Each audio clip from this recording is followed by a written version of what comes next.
once again, I find myself now having to list the positives, which I'd like to not have to do.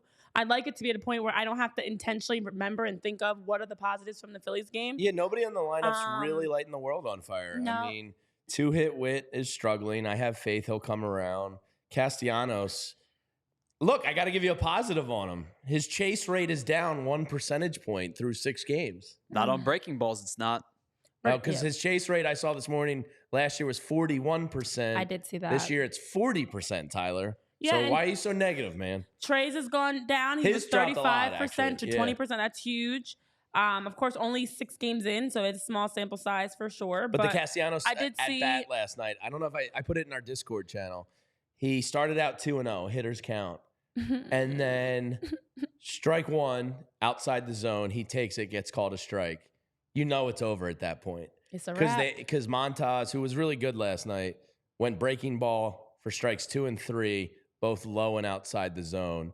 And like once he gets that one strike on him, you know he's going to take the bait. You just know it. And Tyler, if you can break down those numbers you're putting on. Actually read them for the it's very tiny for my. So I was just trying to put it on the bug basically without you guys having to be compromised there.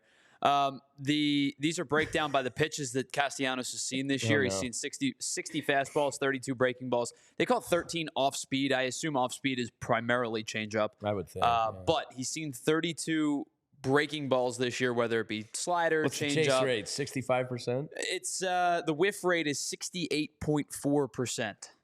And his put away rate on breaking balls is almost 30%. 69. Which means he's effectively swinging through 7 of every 10 breaking balls he sees. That's not great. Now, last night and me and Renee were talking about this beforehand. That was that was probably a bad example because he walked twice. Yeah. In yesterday's game, but like the chase rates are bad, the whiff rate is bad. The expected batting average on breaking balls this year is 0.20. Wow. It's only 32 pitches and it's only 6 games, it's a small but like sample size, yes. but the numbers are telling you that he has not changed the down and away. And I'm sitting here thinking, I don't know about you guys, but I'm sitting here thinking I'd never throw this guy a strike again. No, why would you? It's you know what, the biggest thing is, as much as there are guys struggling like a Johan Rojas, there's Nick Castellanos. We'll definitely get to him. Nick Castellanos. There's a lot throughout this roster when you look at the offensive production. We had talked about it prior to Bryce Harper's 3-homer game, including his grand slam. That was the one game where we actually saw it was like the light at the end of the tunnel because Bryce was back, but still Nick has consistently been struggling. You just gotta hope the Phillies are at a 2.23 batting average through 6 games, which is 20th in Major League Baseball. That they're hitting, and it's overall. You have to hope a lot of it is the weather. Well, no, I think the bigger hope is that early part of the season. He's just in one of his cold streaks and not falling off a cliff in his early 30s. Because look, your vision gets worse in your early 30s. That's just like facts. My vision is fantastic. Yeah, sure. You couldn't even read those on the screen. I could read them. I chose not to. So the bigger hope is, because I still believe Nick Castellanos is as streaky as a baseball player gets. His hots are high, his lows are low. So you have to hope that he's just in a low and not getting significantly worse as a baseball player. Yeah. And we probably won't have that answer until the end of April, maybe early May. But if he stays on the course he's on, I mean, there's a really good chance he's just getting worse as a baseball player. Hopefully he hits a 2-week stretch where he's Castellanos again. Correct. To be determined. You know, it's not good. And I don't know if you guys watch post game. If you're a real sicko like me, I watched it. Rob Thompson said that Nick told him the other day that the new out of town scoreboard, and I think he means strictly defensively. Although it wouldn't shock me if offensively, like flashing lights, out of the corner of his eye are distracting. Yeah. I don't know how they're timing the advertising, like slide changes and like how much the light is actually, because that is a big difference. Like it wasn't an LED screen before, and now it's a huge LED screen. Yeah.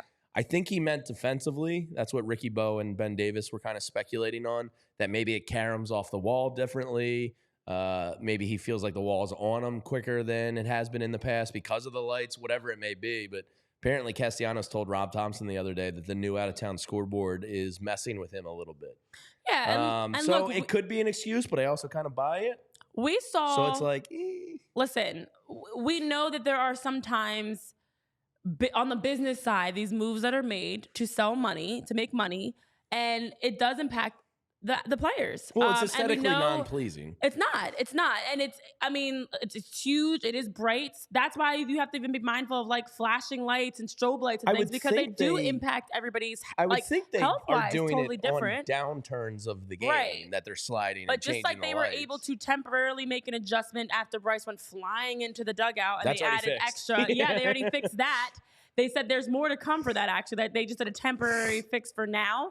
They could change that if that's a problem. And I'm sure, like, there are some people whose eye sensitivity to flashing lights and bright colors. Well, if you're a dumbass like me, you're easily distracted. Right, or that part. You know, like if there was a flashing LED screen right there and I was talking to you and it started flat, I'd be like, squirrel. You know, like I'm like a dog. So like. We should test that out. Yeah, like it does sound like an excuse, and I get why people are going to like criticize it a little bit. Yeah. But I kind of get it.